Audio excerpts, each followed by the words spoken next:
protecting homes and businesses from the whims of nature, you need more than just quality materials. You require RiverLand Roofing. Licensed, insured, and certified, RiverLand Roofing offers not only the assurance of excellence, but a tailored approach to your unique structural needs and budget. To learn more about what RiverLand Roofing can do for you and the community, call them at 662-644-4297 or visit riverlandroofing.com. You're locked into Talk of Champions, an Ole Miss sports podcast with Ben Garrett and Billy Embody of the Ole Miss Spirit. Welcome in, ladies and gentlemen, to another edition of Talk of Champions. I am Billy Embody. With me, Ben Garrett, safely back in the RiverLand Roofing studio. And brother, you're looking just a little more clear, sun-kissed. I mean, that 4K camera coming through on your new tan. Well, you couldn't even get it out of your mouth without laughing. We all agree I can't tan. You know, I mean, I'm redheaded. I have terrible skin, but yes, I am back in the RiverLand Roofing Studios, that little house that you can't see up top. Let me grab it. Hold on one second. The RiverLand Roofing Studios. Our friends at RiverLand Roofing, they power everything we do here at Talk of Champions. RiverlandRoofing.com, 662-644-4297. And I'm comfortably in those RiverLand Roofing studio confines after a wonderful trip to the beach where I worked every day, because nothing stops as far as we're concerned at the Ole Miss Spirit, omspirit.com, and affiliate of On 3. Billy knows all about that, and recruiting stuff popping every single day. If you haven't already, sign up today for $1. It is nice to have the final 4K hookup, not borrowing the built-in camera on the Mac. My guy Billy hooked me up with this like little 4K connector, and look at me, man. Like it's a whole new world. I'm next. You know that movie, don't you? Whole New World. You talking about Aladdin? Yeah. There you go.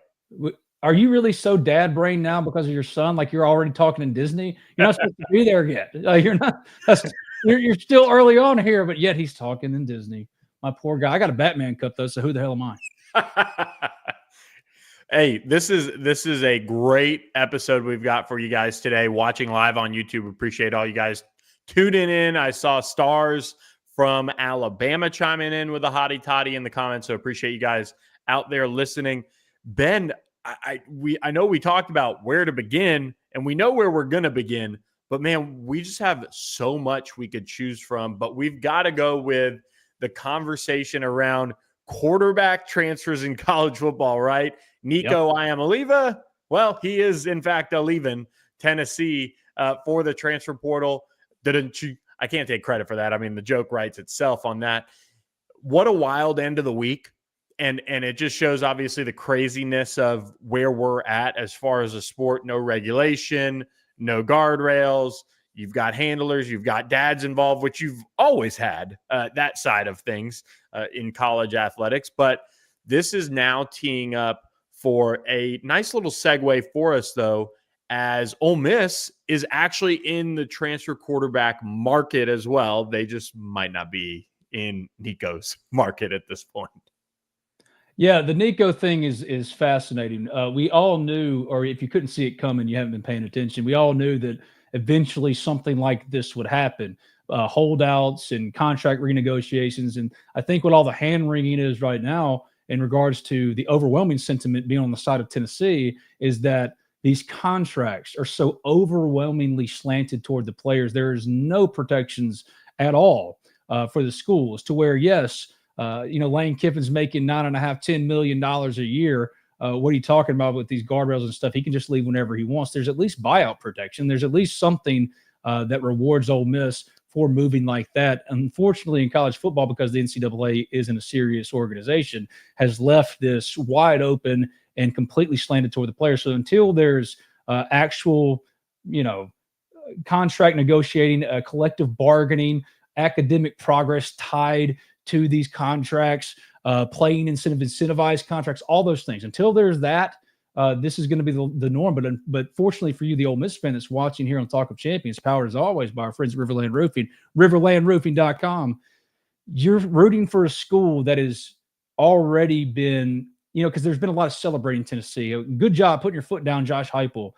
Billy, Ole Miss did this last year with Quinshon Judkins. Now, you could easily say that it didn't work out. The running back situation for Ole Miss wasn't good, but they had the same thing happen to them. They didn't get a holdout like Nico holding out the day before their spring game, but Quinshon did this exact kind of thing, and Ole Miss moved on.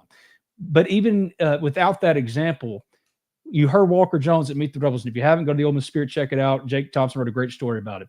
Ole Miss collectively, and that is a pun included, I guess, because it's the collective and also everyone in the Ole Miss community, they're all pulling in the same direction. They understand, this environment better than most everyone else. They're really front leading in the NIL space. And Walker made a great point. Ole Miss, is never going to get into the highest dollar amount. This has been a long-standing, belief for Ole Miss, a long-standing, approach to the portal for Ole Miss. They're not going to be necessarily the one that guarantees all the money, outspends everybody. But what Ole Miss does that no other schools do, well, there are some others, but most other schools don't do, is Ole Miss, what they promise you, they give you. What they guarantee to you, they give you. They are people who mean what they say and say what they mean. And even they had the Quinshon problem, but I don't think you're ever going to see a Nico situation with Ole Miss because Ole Miss is so foundationally strong in this particular space and how they've been operating and what their organizational philosophy is. So good for Tennessee, but also let's not forget that Ole Miss did this already. They did this. Where are their plaudits? Instead, I'm not saying Ole Miss is a victim here. I'm simply saying that if you're worried about, for example, this new transfer quarterback target for Ole Miss, does that mean something for Austin Simmons? Does that mean AJ Maddox? No, that doesn't necessarily mean anything other than Ole Miss needs more options. Pierce Clarkson, I put eyes on him. Not particularly impressive. Not to say he's not going to be a good player, but he doesn't jump out at you. Maybe Ole Miss sees the same kind of room that anyone with eyes can see and says, it's strong, but it's still relatively, well, not even relatively, quite unproven. You need more numbers. And Ole Miss is not going to turn away good players. They're going to try to shore up the roster the best they can. So where I heard last week and reported it on the Ole Miss Spirit, OleMissSpirit.com, affiliate on 3, you can sign up for $1 and get all of this stuff before anyone else and in much greater detail. The best scoop out there for the Ole Miss fan. Ole Miss wants to sign upwards of four defensive backs. And we've been talking about offensive linemen, maybe 2 offensive linemen. They could sign theoretically 10, close to 10 players in this portal. I don't think that's going to happen. I think they're going to sign, 3 to 5, but they're going to cast a wide net. And part of that includes the quarterback situation. It has nothing to do with anything Nico related, Austin Simmons, AJ Maddox, none of that. It's just Ole Miss is always going to pursue the very best players it can. And organizationally, you should be excited to be an Ole Miss fan, most specifically because they're in an incredible place foundationally to not allow the messiness that you've seen elsewhere, like with Nico, happen at Ole Miss. Yeah, I think you hit the nail on the head. I think the messiness is what everybody's really talking about here, and you can blame it on all different sides. And truthfully, I mean, with Nico's recruitment dating back to high school, I mean, it wasn't a secret what was going on and how the family was running it and all of those things. And even though he committed to Tennessee and stuck and the family moved there and all that stuff, it was still very much a, wow, this is an NIL bag. It was the first major really quarterback NIL deal to be leaked at a really high level like that. And now it is crazy that it's kind of coming full circle where the market has caught up and they're holding out and now leaving Tennessee over their contract numbers. So, and what a shitty way to handle it. Forgive me, God, for I have sinned again. It's the day after Palm Sunday, and I've already said a word I didn't want to say, but like the dads, and because you said this to start, man, the dads have always been a part of it, the uncles, but that was just a bad show of things. Well, for his dad, because Pete Nakos, whether you like him or not, he's our guy on 3. I think he's great at what he does. Yeah. He's not trying to harm anyone by reporting what he's hearing is happening. His job is to tell you what's happening, and it's exactly what happened for his dad to very, ugly, in a very ugly manner, dismiss it completely like it was nothing, and then personally attack the dude. That was a crappy way to handle things, and I think that's also why everyone's all on the side of Tennessee too, because this is the bad of what the current system is. This is a perfect encapsulation of what everyone has been crying out to the NCAA. This is a problem. This is going to come. This is going to happen. You're hearing Brian Kelly talking about it. You're hearing coaches around the college football landscape talking about it. Of course, this was inevitably going to come, and yet still the adults, supposed adults in the room making millions of dollars, aren't going to do anything. I don't know where it stops. I don't even think you could put the toothpaste back in the tube. Yeah. But the sport we grew up knowing and loving, I'm telling you, it's not what it was. It's this was the most blatant, example of how college sports have been professionalized yet. Right? When you get a holdout, it's different. Then we need to be collectively bargaining. We need to get incentives. We need academic progress tied to it. All of those things, protections for the schools, and yet, how do you do that when there is no body? There's no actual body organization there to regulate. So I just thought attacking Pete was weak, man. That's just so crappy. Like, especially when it's true. Like, what were you trying to get out of that? Yeah, not only attacked him, called him some names, that, hey, we're trying to be, better after Palm Sunday and everything. But that's the wild thing is when I get a kick out of it. When people go after people and it is just going to end up being true. I mean, the truth will out. It will out every single time. Like, what did you gain by calling Pete Nakos a bitch? Yeah. Forgive me. But like, what did you get out of that? Nothing. Palm Sunday is a celebration of Christ riding in on a donkey to Jerusalem, and all the Jerusalem citizens laid down palms at his feet. Thank God that Jesus is exactly who he said he was. However, come on, dude. Jesus said, love your neighbor, and you're calling Pete Nakos a bitch? And he's the donkey. Is he the donkey? All right. Let's give it right, Bill. I know. All right. For Ole Miss fans listening that are probably like, when did this become a Tennessee pod? Or when did Ben start preaching, baby? Yeah. Let's get back to the impact this could have on the transfer portal quarterback market, because Ole Miss, if you've been on the Ole Miss Spirit, day one of spring ball, Ben, we posted initial impressions, all of those things. By the way, here's what they need in the portal. We know that they're going to go after the secondary, right? Everybody knows that under the sun. They know that they would like to address the offensive line. They'd like to bring in some quality depth, some more competition, feel better about that, particularly maybe along the interior. We reported that bang on. They're working on all of that. The one that we put in there and people were kind of like, really? Quarterback? Backup quarterback? They got Pierce Clarkson. They got AJ Maddox, who got banged up.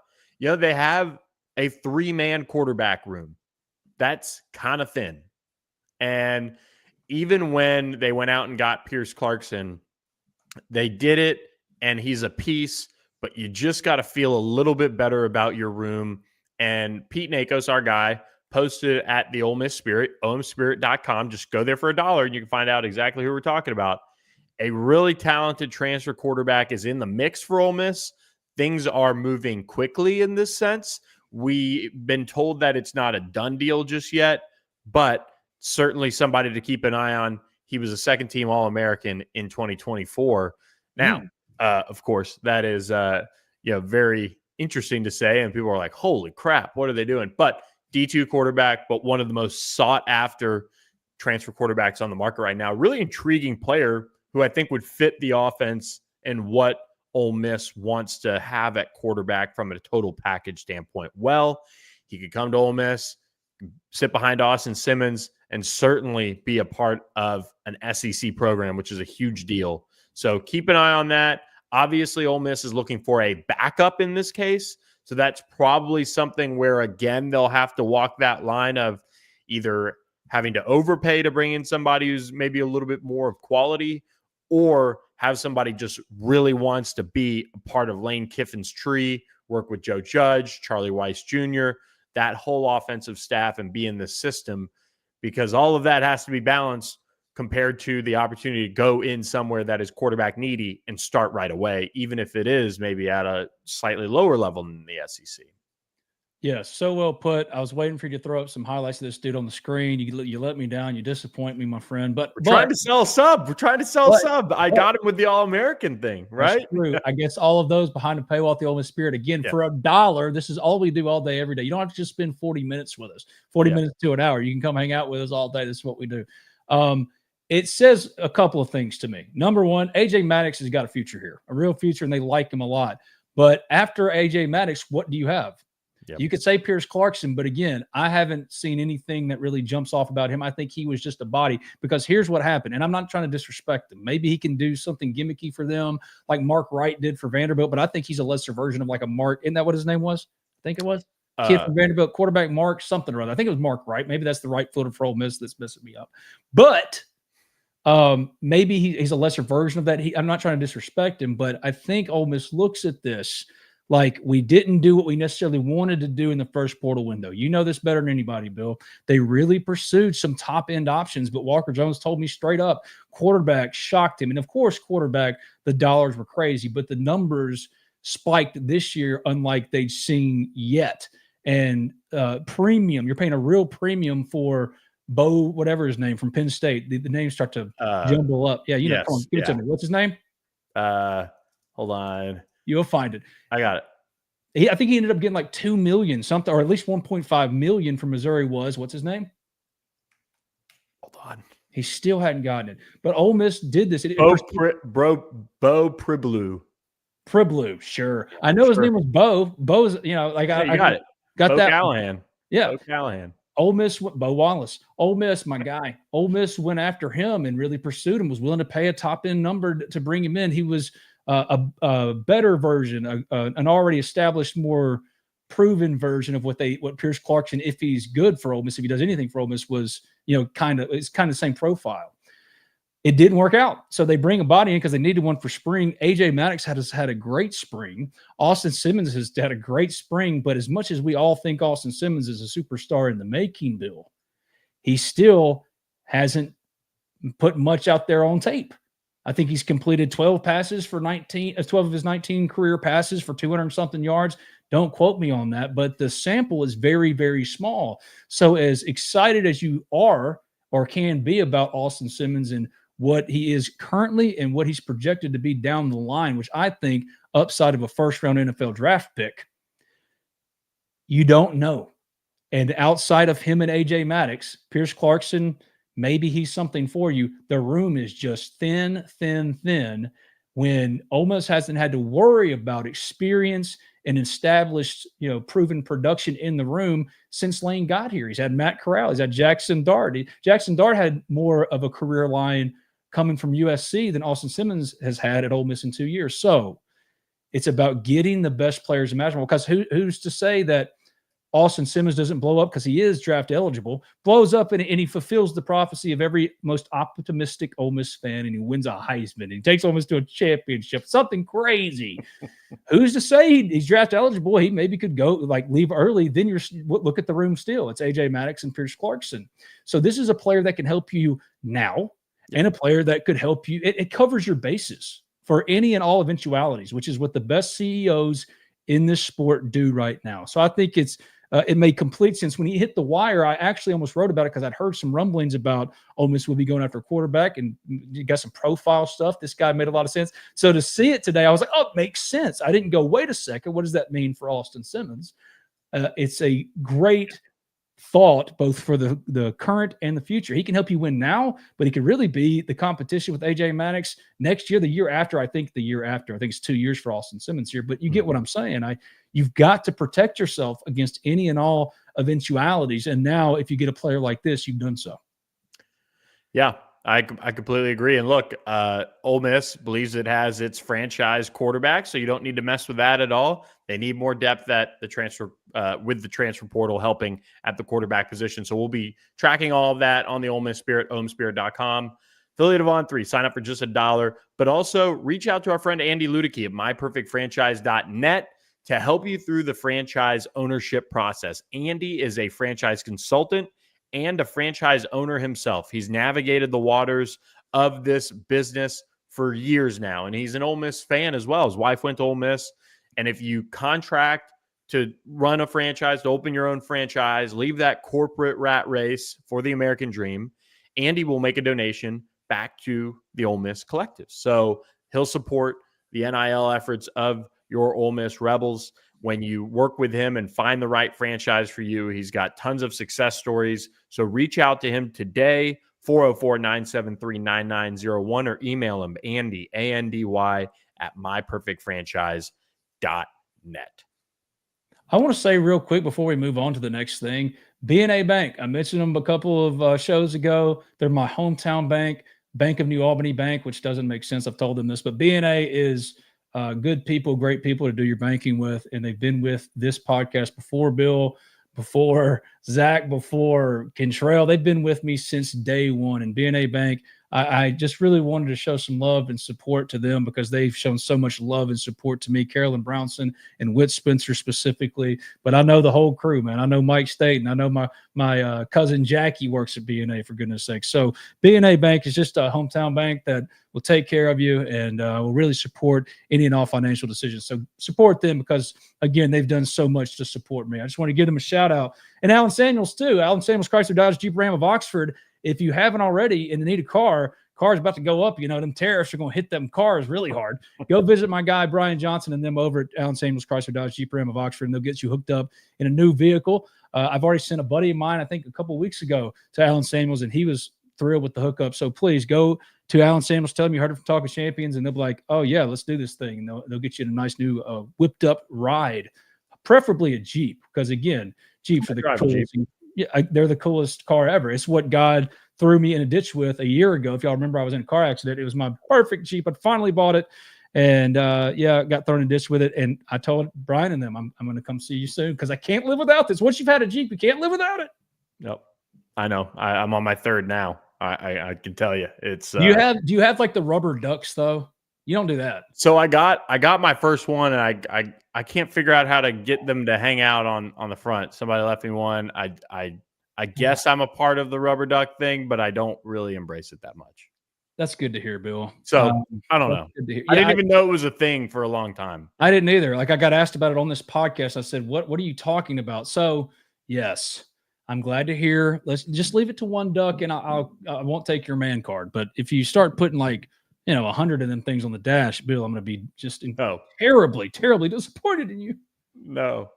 You can visit them over on University Avenue in Oxford. So Alan Samuels, Chrysler Dodge Jeep Ram. Appreciate all of our supporters of the podcast. Ben, where do you want to go from here? Because we've got some spring football takeaways we'll talk about in a little bit, but I feel like we've got to hit on the basketball recruiting efforts as well, because this was a wild weekend. Some misdirection, some high-profile transfers. This was like a saga on the Ole Miss Spirit. The message board was loving it. It was crazy. There's just a lot of movement right now. That's why, if you've noticed, I've kept looking down because my phone buzzes. Yeah, I'm talking to people about Ole Miss basketball recruiting because it's really interesting where they are. They've only got one commitment so far in Corey Chest, but they're actively involved with so many top end prospects, and you wonder when the next commitment's going to pop because they've got 10 roster spots left to fill. Malik Dia coming back is obviously the biggest move of the offseason so far. I mean, that's where it starts. Eduardo Klofke is going to step into a starting role unless they can recruit over him, let's be honest. But they love that kid. He's a glue kid for the program. Look at other top 25 teams and find another one or how many true freshmen played in the rotation from day one to the end of the season. Eduardo was a rare player last year as far as college basketball and how things are. And he's, you expect him to step into a starting role, but that's not enough. You signed 2 top 100 recruits in Tyler Jordan and Patton Pinkins. But you look at where Ole Miss could go. Number one, they're hosting 5-star 2026 guard Caleb Holt for an official visit April 18th to the 19th. But that's not necessarily in regards to the portal. Just wanted to let y'all know because this is the stuff we have every day at the Ole Miss Spirit, omspirit.com, and affiliate of On 3. But I'm looking at Jaron Pierre Jr., man. This is the one I'm really looking at. The transfer from Jacksonville State. This is the one I don't understand yet because over the weekend, all I was hearing was Arkansas. You were hearing some SMU, Ole Miss. We were essentially hearing, as far as this podcast is concerned, that Ole Miss wasn't the pick. Now, they were a finalist, but they weren't the pick. And now today, he's supposed to be making a decision on this Monday. I mean, it's well into the afternoon. We thought he'd have made a decision by now. I would have picked Arkansas. I bet you Bill would have picked SMU. If you ask me today, I think it's down to SMU and Ole Miss. I don't want you to hold me to that because this is portal recruiting and who the heck actually knows. We can just tell you what we're hearing. And that's what I'm hearing. Maybe he ends up at, Cal Berkeley. I don't know where he ends up, but his has been a dramatic one to follow and one that we're paying attention to right now. Another one we're paying attention to right now is Middle Tennessee guard Justin Porter, who visited over the weekend, as did, and this is the news, Louisville's Corin Johnson, who was banged up last year, only played a couple of games, but before that, he was the Pac-12 Sixth Man of the Year the season prior at Washington, averaging 10.9 points per game. So Corin Johnson is one that we got late confirmation on ending up at Ole Miss or visiting Ole Miss this weekend, but he was in town. That's another one we're keeping an eye on. And then Bryson Tucker and Mackenzie Mbako from Indiana, both of which there's some, some saying that the Mackenzie Mbako visit hasn't happened yet, but we are hearing at the Spirit, as are others, that both Tucker and Mbako were on campus, are on campus, got here on Sunday, and a pair of former 5-stars. Mbako was a former McDonald's All-American and started right away as an Indiana freshman in 2023. His two-point efficiency, as Billy Embody noted in the story in regards to Mbako, his two-point efficiency jumped from 45.3% as a freshman to 52.6% this season. So fits a lot of what Ole Miss needs. A ton of other targets. A few have come off the board. But if you're wondering where things are going, these are the prospects we're most watching for. And eventually, they got to get somebody in the boat. Malik Dia didn't commit till April 15th of last year, and now we're pushing up against this. It's April 14th. This is when action should start popping, and we're thinking that something can happen relatively quickly with any number of these prospects, but the ones we specifically touched on today pretty soon. And then I wanted to note one more thing. Lamar Wilkerson from Sam Houston visited Kentucky over the weekend. He's supposed to visit Ole Miss tomorrow, but we're hearing that he could end up going to Auburn instead. That's a player that Ole Miss really, really wants. Ole Miss is in on North Carolina's Ian Jackson. I think St. John's is the leader there, but Lamar Wilkerson is a player that they thought they were in a leading position for. We'll see if he shows up for his visit or if he goes to Auburn instead. I think if he goes to Auburn, he's going to Kentucky. I don't really know how to explain it to you, but I think if he doesn't show up at Ole Miss, he's going to Kentucky, and we'll kind of wait and see. But I think this week's a big week. I'm glad you brought it up, Bill. It's a big week for the portal, and you can speak more on to all the other recruiting things that are happening and what Ole Miss is going after. But this is a week, I think, of real activity. If you've been wondering, well, where are the commitments? Where's the positive developments? I mean, it's been very quiet to this point. Again, Malik Dia, the first portal commitment for Ole Miss last year, didn't happen until April 15th. Now's the time, and you're hearing some names and some real progress being made toward landing some guys. Yeah, you were on a Rebel Yell hotline last week and talking about a bunch of names. And look, this is how quickly these things change. They can really go from a portal target being somebody that they're like, all right, hope you hear a lot of these things, right? From our angle of, okay, we're trying to get this guy in, we're trying to get this guy in, we're trying to get this guy in. And you look at a guy like a Trey Holloman, for example, who Michigan State, they were working on him. Talked about him with a source on Thursday. Lo and behold, pops up at NC State. Boom, committed, like game over. The staff right now, from what I've been told, talking to about 10 to 12 players per coach on the staff right now. That's how many lines that they have to have in the water because things move so quickly. You can be talking to a player. You could say, okay, yeah, I've got a visit set here. I'd love to visit you guys after. Boom, commits elsewhere. Or ends up getting past that visit and then says, you know what, actually, I'm going to go somewhere else. That's just the wild world we're living in with these agents, with these coaches that are helping these guys out, all of those things. And also on Ole Miss's side, things do change quickly as well. I think that one of the best examples of this is Jaron Pierre, Jacksonville State guard, Conference USA Player of the Year, #1 scorer in all of college basketball last year. And I talked with a source on Friday and said, hey, I'm kind of hearing he's supposed to come in. Are you guys hearing that? Are you guys expecting that yet? And that person said, no, not yet. So then you factor that in, then you get Saturday coming around, and I reach out to Jaron Pierre, and he says, no visits this weekend. Well, he had already been photographed at an Ole Miss baseball game. So these kids, and honestly, I kind of thought, well, maybe the picture's Lamar Wilkerson because he was supposed to visit that weekend too. So that's kind of what you're going through. You've got a lot of misdirection, which, every now and again, I kind of always say this. I've been burned enough by kids and parents and all those things telling me a whole bunch of stuff that I know is not true. And then there are times where I'm talking to a kid or talking to a parent or now agents, and I know something might be going down, but I can't put my finger on it just yet because this is stuff that moves so quickly. I mean, I've known in the past that there's been a kid who's going to flip on signing day, and the parents say, nope, we're signing tomorrow. Don't worry about it. And I already know it's not true. I just get to go back to the site and say, hey, guys, here's what they're saying. And so it's just their own prerogative on how they want to handle it. But Jaron Pierre, there was rumors he was at Arkansas this weekend. We're not on that beat, so not really necessarily our problem to figure it out if he, in fact, was there.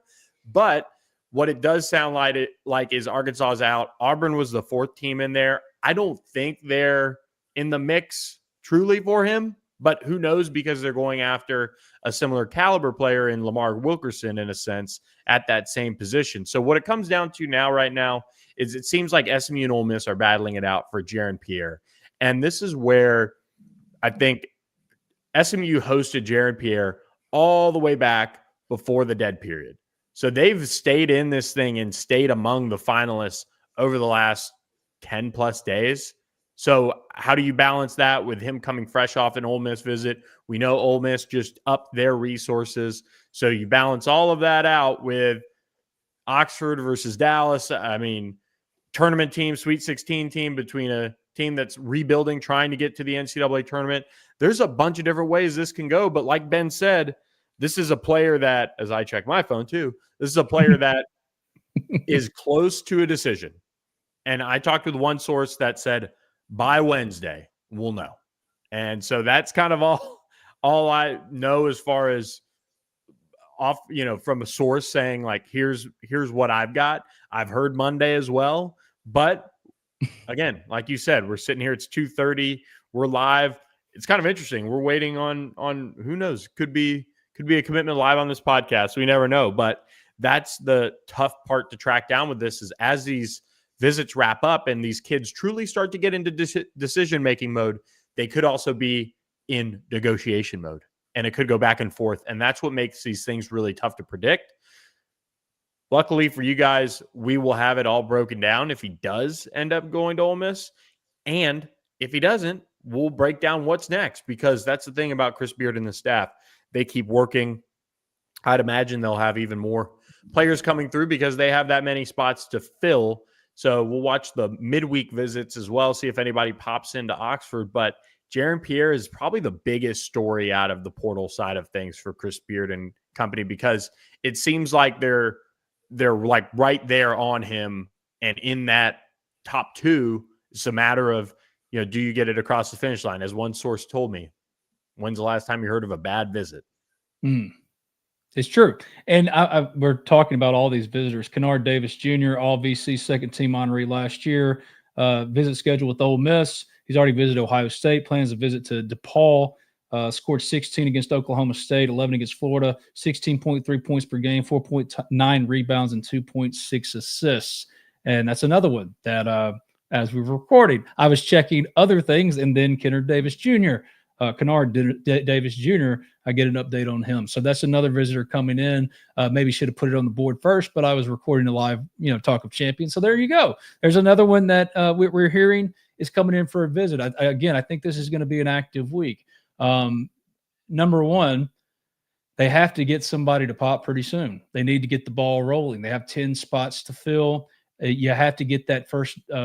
Corey Chess was a domino, and Malik Deal was a massive domino. But to really build some momentum and get other dominoes to fall, I think this week is going to be important for that. So keep an eye on the Ole Miss Spirit, OleMissSpirit.com, and affiliate of On3. Stay tuned to Talk of Champions. Bill will be back tomorrow with another recruiting pod. I'm going to practice, spring football practice, because, yes, Meet the Rebels was on Saturday, but they still got more practices this week, and I'm going to be out at practice. I'll be doing the practice reports more for the Ole Miss Spirit. I'm going to get as much as I possibly can from every person that will talk to me, and let y'all know something behind a paywall for only $1 over at the Ole Miss Spirit. And we'll talk about it on Talk of Champions too. But it's a very, very busy week for what is typically or supposed to be the off season. Or talking about baseball, losing 2 of 3 in a great series with Tennessee this weekend. I wanted to speak a little bit about Mike Bianco and you know, the decision not to go with Connor Spencer in the finale on Sunday. We're not going to get into that because so much is happening right now, football-wise, basketball-wise, and we want you with us at the Ole Miss Spirit. So stay tuned to Talk of Champions. Like I said, Bill's got another recruiting pod coming tomorrow, and as things are happening, they're quite literally happening hour by hour, and it can be frustrating or it can be invigorating, and I'm choosing to go with the latter.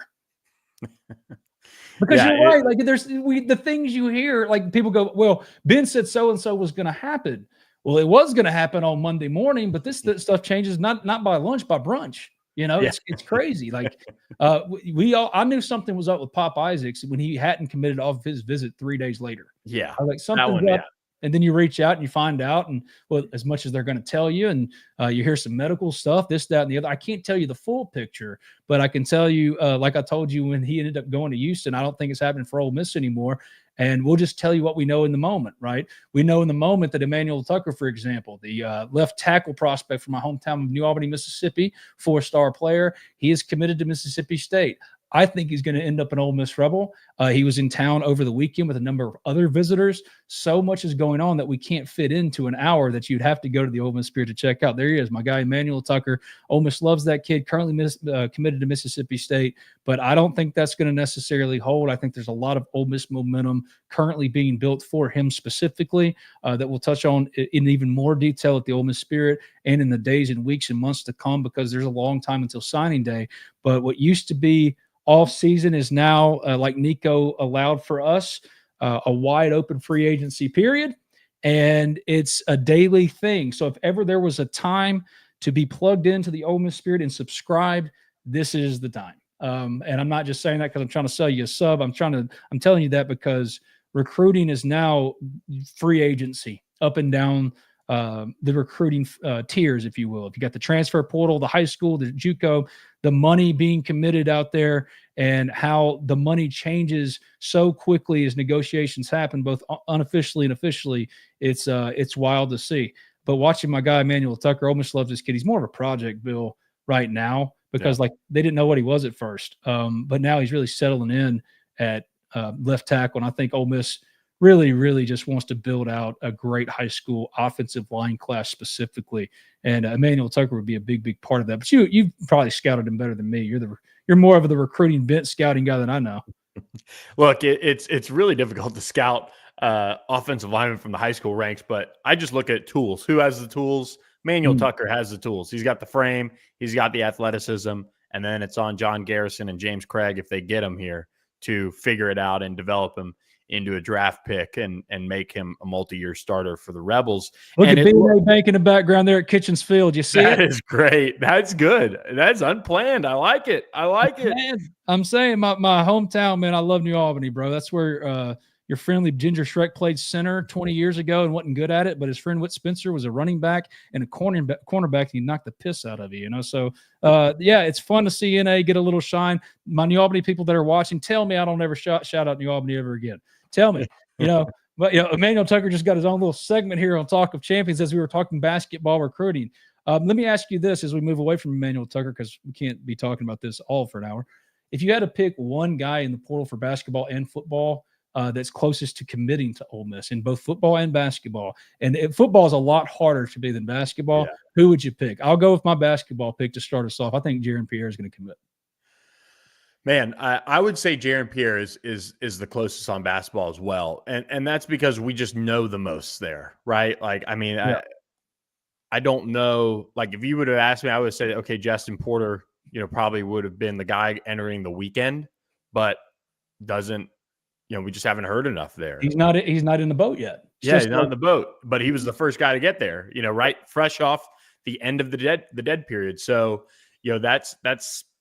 that would have been my guess going into the weekend, but I would say Jaron Pierre because we know the most about him. And I think SMU had him on campus first. It's been a minute since that's happened, and he didn't jump in the boat there.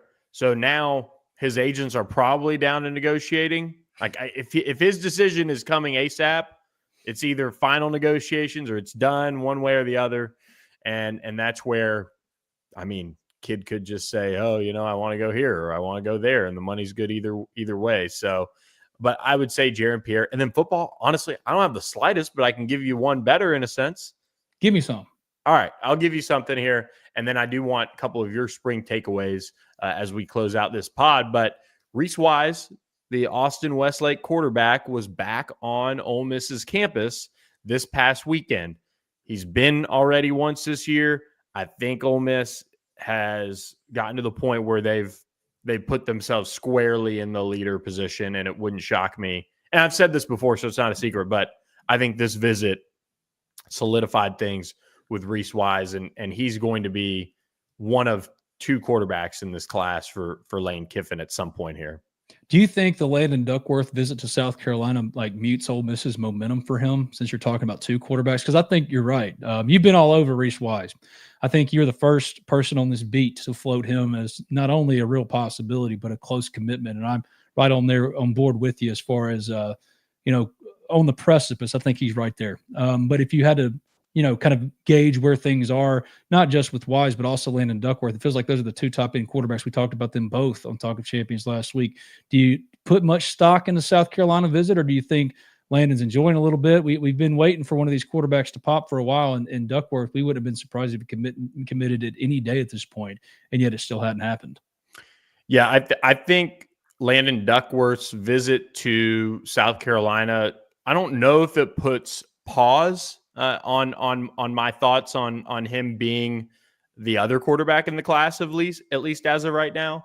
But that's also because Ole Miss has kind of weathered a lot of time throughout this spring. Like, they haven't had the lead for Landon Duckworth and then it fell off, and he said, oh, I'm still, going through my process, which he is, but he's had opportunities to not double down on Ole Miss and things like that. And I just think he, I think he's still feeling it. And he's going to go through his process, and he'll probably pop up on another program's campus for another visit elsewhere. But I think Ole Miss has done a really good job just setting the table at a strong level, putting them in position to get him. And obviously things can change, right? We know that. It's quarterback recruiting, which means money's being thrown around. Ole Miss is going to have to do what it takes to get a 4-star quarterback in the boat. But I just like what I've heard throughout his recruitment overall. So it doesn't necessarily give me pause, because he was still going to take official visits this summer. But I still remind myself Ole Miss has that last official visit. And look, if Landon Duckworth wants to go play in a Mike Shula offense, which, say what you want about, them going spread and what Lenore Sellers is doing, it's a new play caller. I mean, could look a little different this year. Could have a fullback out there. Who knows? So I don't know if that's what he wants to do. I think he wants to play in Lane Kiffin's offense. He wants to be in that quarterback room, but we'll see. I mean, if the price gets driven up to an insane amount and Ole Miss says we'd rather go a different direction, then maybe that happens down the line. But it could happen. It could happen. It totally could.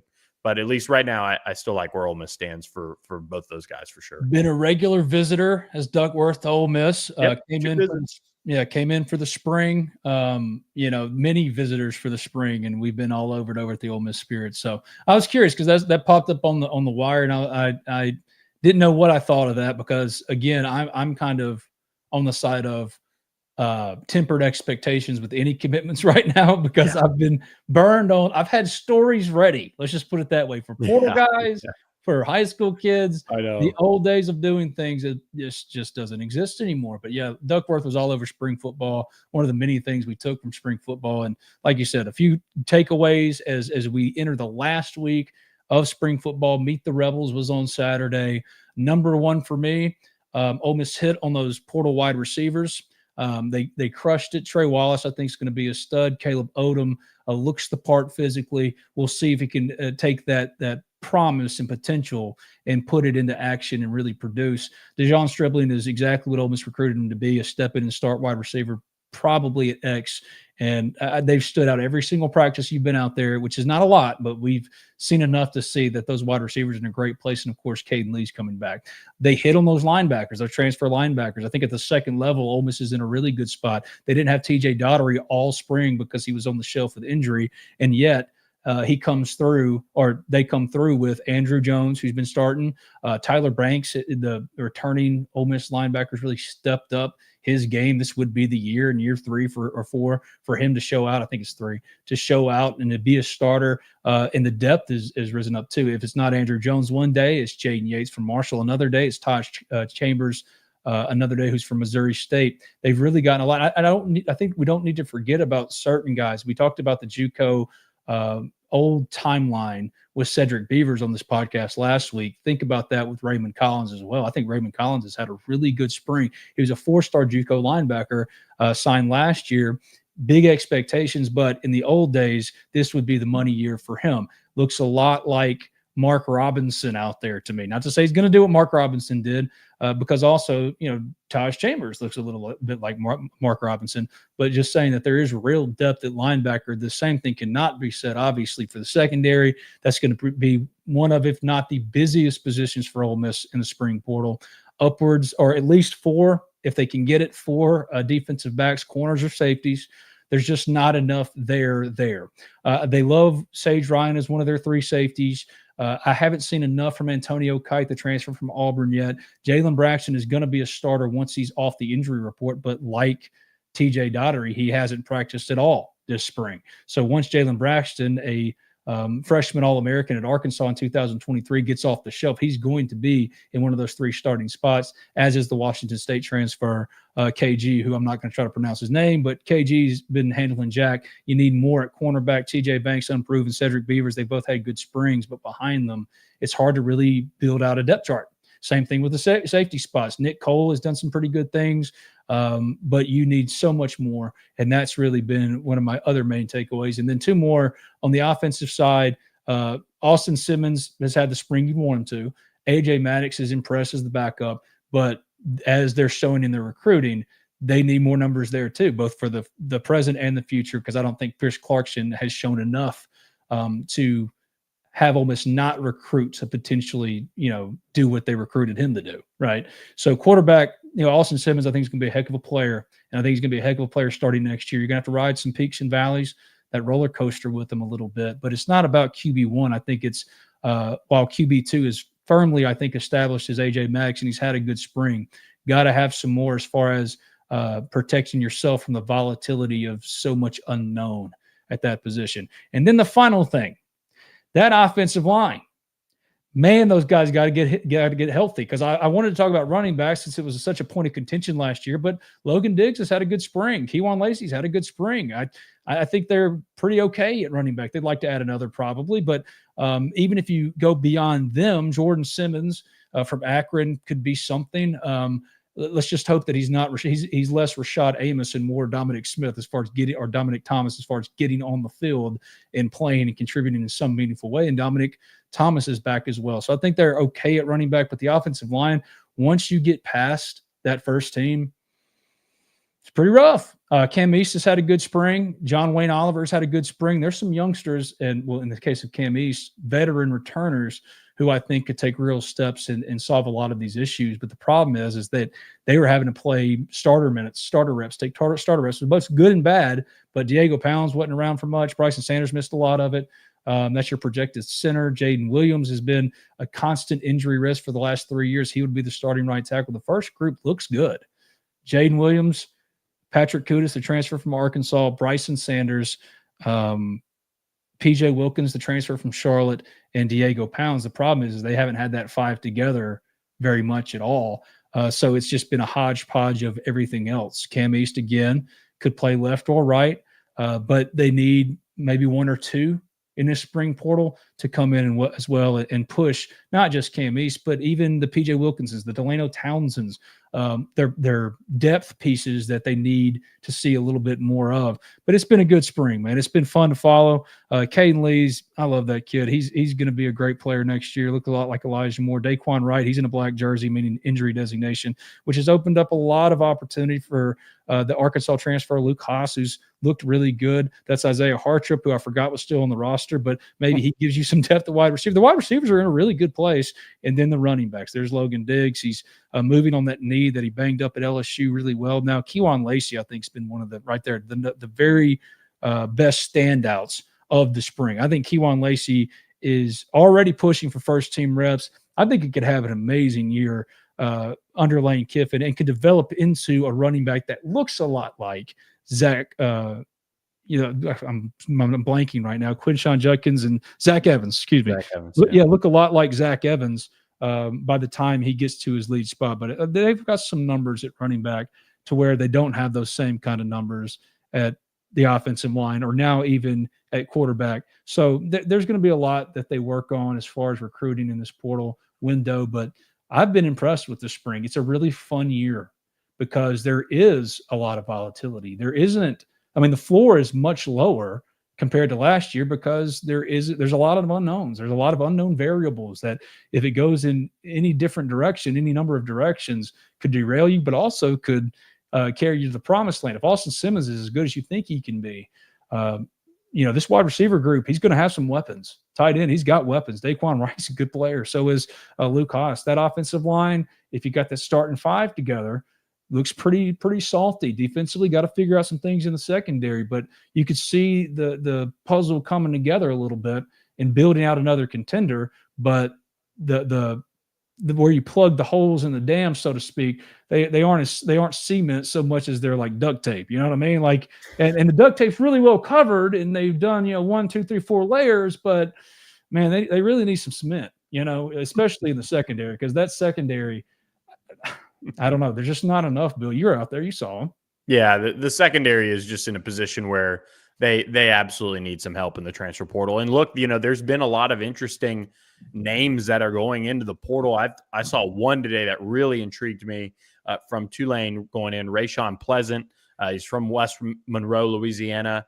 He's been with the Green Wave for a minute. He's somebody that maybe they go into. That's the interesting thing about the secondary for Ole Miss is that when you look at what they need, I think if they had their choice, I think they would go get 2, 2, 3.